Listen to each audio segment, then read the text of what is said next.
WhatsApp messages being frantically sent out, saying, "We need more people. There isn't enough to do a drama outside Swasthya Bhavan." Because most parents did not send their wards since they feared a possible violence. So, many of them are not students or doctors. They are hired people. The opposition often hires antisocial elements for meaningless protests to defame the government and relish the common man's hardship caused by their rallies. Didn't one party enjoy the death of pregnant woman Durga of Ranagahed by blocking the ambulance? Didn't the lobby, which lies about Konnagar's Vikram, really celebrate their success over the young boy's death without treatment? For them, death of poor people are small and trivial incidents, as their evil motive and sinister design are very important components of their anti-people agenda. Many students are willing to join. They have their exams, their future, their career. But powerful political lobbies, some of them doctors, are misguiding the gullible and intimidating the timid.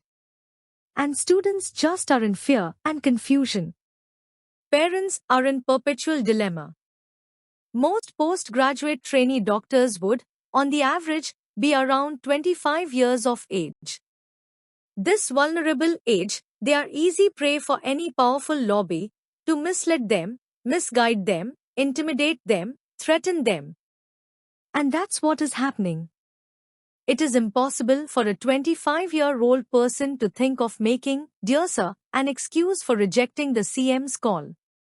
It was an astute lawyer, hired by a party that has grown super rich by looting the common citizens.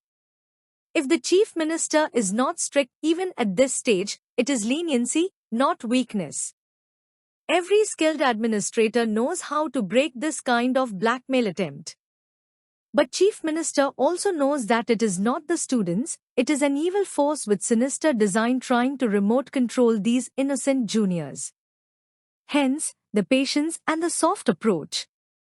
These vested political interests are concerned neither about the murdered doctor, nor about the future of the protesters. Vultures feed on flesh, more the corpses, the better it is. We have enough proof of this mindset in the opposition and opposition-controlled syndicate. So, we just need to find out the real culprit behind this ugly game and break the backbone of this anti-people organizations.